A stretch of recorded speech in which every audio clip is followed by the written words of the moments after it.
আমার হাতিয়াতে 2 মাসও কোনো ইমার্জেন্সি বেসিসে কাজ শুরু করতে পারে নাই।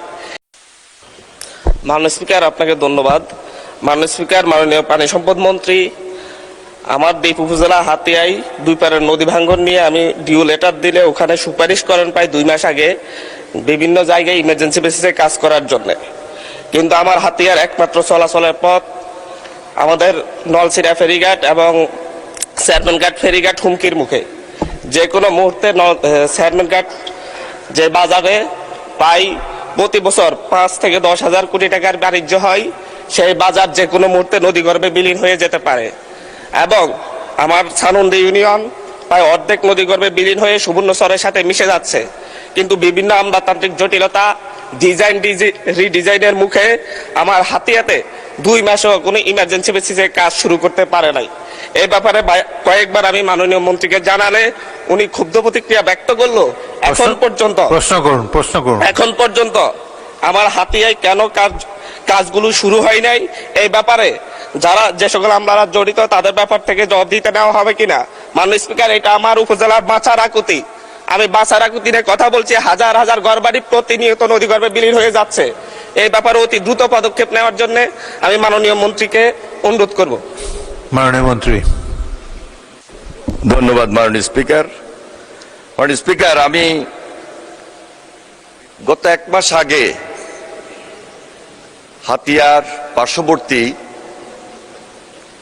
ভূমিহীন বাজার এবং নোয়াখালী সুবর্ণচর সে এলাকা গিয়েছি এবং সেখানে মাননীয় সংসদ সদস্য নিজেই উপস্থিত ছিলেন। তিনি সম্পূর্ণ সময় আমাদের সঙ্গে থাকতে পারেন নাই।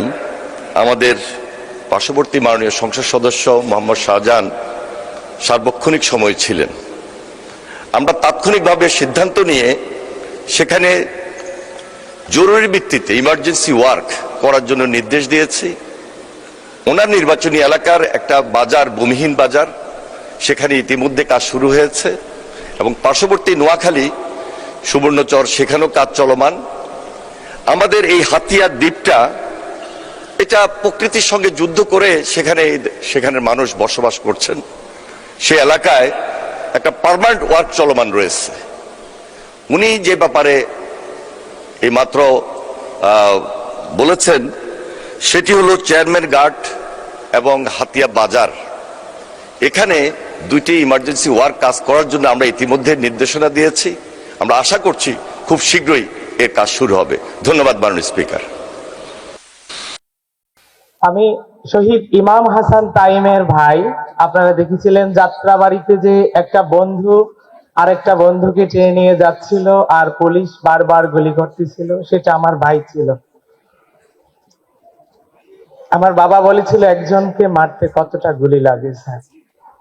আমার ভাইয়ের মতো হাজারো মায়ের সন্তান তাদের জীবন দিয়ে, হাজারো মায়ের সন্তান তাদের অঙ্গ দিয়ে এই দেশটাকে নতুন বাংলাদেশ, ফ্যাসিবাদ মুক্ত বাংলাদেশ এনে দিয়েছে। আজকে এখানে দাঁড়ানোটা সহজ ছিল না। হাজারো বাধা, হাজারো বিপত্তির মাঝখানে এখানে দাঁড়িয়েছি। ইন্টারিম আমলে আমরা শহীদ পরিবার, আহত জুলাই যোদ্ধাগণ, আমাদের বিচারের জন্য আহত জুলাই যোদ্ধাগণ তাদের ন্যায্য অধিকারের জন্য, তাদের চিকিৎসার জন্য দাঁড়ে দাঁড়ে ঘুরিয়েছিল। রাস্তায় তারা নেমেছিল। হাজারো বার গিয়েছি, বারবার দাঁড়িয়েছি তাদের দরজায়। তাদের কোনো সহযোগিতা, সহমর্মিতা, সহানুভূতি কিছুই পাইনি। আমরা বিচারের জন্য শহীদ পরিবার রাস্তায় মাইরও খেয়েছে, সেটারও কোনো তীব্র নিন্দা জানায়নি। যারা আমাদের মাথা বিক্রি করে উপদেষ্টা হয়েছিল, শহীদদের রক্তের উপর দিয়ে গিয়ে উপদেষ্টা হয়েছিল, তারা ক্ষমতার মসনদে গিয়ে এই শহীদ পরিবারকে, আহত জুলাই যোদ্ধাদেরকে, শহীদ পরিবারের পুনর্বাসন, আহত পরিবারের পুনর্বাসন, তাদের চিকিৎসা সবকিছু ভুলে গিয়ে নিজেদের 16 আনাই তারা বুঝে নিয়েছে। মাননীয় প্রধানমন্ত্রী জনাব তারেক রহমান স্যার দায়িত্ব গ্রহণের পরে আমাদের কথা শুনেছেন। তিনি তার প্রেস সচিব আতিকুল আলম রুমন ভাই, তাকে চিফ হুইপ মনি ভাই সহ মুক্তিযুদ্ধ বিষয়ক মন্ত্রী সহ ইশাক ভাই সহ তাদেরকে পাঠিয়েছিলেন আমাদের কথা শোনার জন্য, আমাদের দুঃখ শোনার জন্য। আমাদের কথা শুনে সর্বপ্রথম মাননীয় প্রধানমন্ত্রী যেই মহানুভবতার একটা কাজ করেছে তার জন্য তাকে হাজারো কোটি ধন্যবাদ দিলে কম হবে। যে শহীদের এতিম 250 বাচ্চা ছিল, তাদের লেখাপড়া বন্ধ হয়ে যাওয়ার মতো ছিল, তাদের লেখাপড়ার জন্য শিক্ষাবৃত্তির ব্যবস্থা করে দিয়েছেন। তারপরে আতিকুল আলম রুমন ভাই আমাদের নিয়ে বেশ কয়েকবার বসেছে মাননীয় প্রধানমন্ত্রীর নির্দেশে। আমাদের কি কি প্রয়োজন আহত পরিবারের, শহীদ পরিবারের, আমাদের পক্ষ থেকে দাবিগুলো দেওয়া হয়েছিল।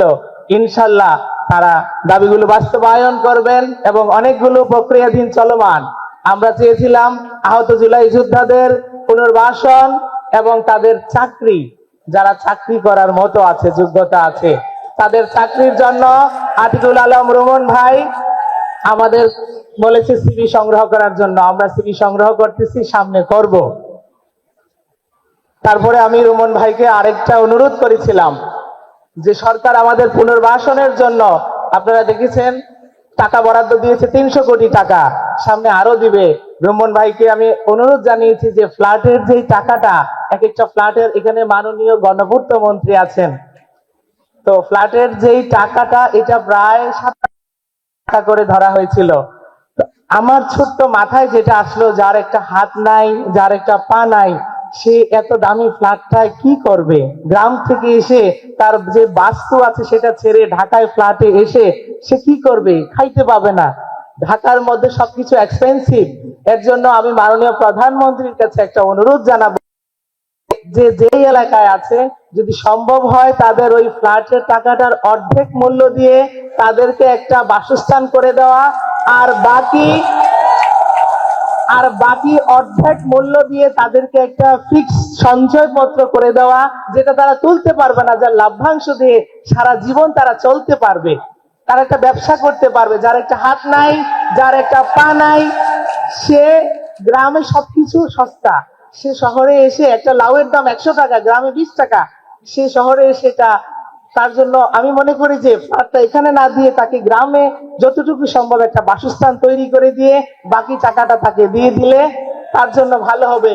এটা হোক আহত পরিবারের জন্য, হোক শহীদ পরিবারের জন্য। আমাদেরকে ধৈর্য, প্রধানমন্ত্রী 2 থেকে 2.5 মাস হয়েছে দায়িত্ব গ্রহণ করেছে, ওনারা আমাদের জন্য করবেন। কারণ আমরা দেখেছি 18 মাসে আমাদের জন্য যারা আমাদের রক্তের সাগরে পাড়ি দিয়ে ক্ষমতার মসনদে গিয়েছিল, কিছুই করেননি।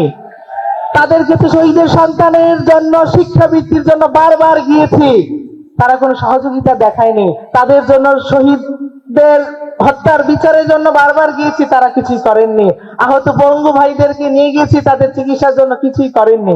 যার জন্য আমি সবসময় একটা কথা বলি, অন্ধ যখন চোখে দেখতে পায় সবার আগে বিশ্বাসঘাতকতা করে হাতের লাঠিটার সাথে, যেটা তারা আমাদের সাথে বিশ্বাসঘাতকতা করেছে কিনা জাতির কাছে প্রশ্ন রেখে গেলাম।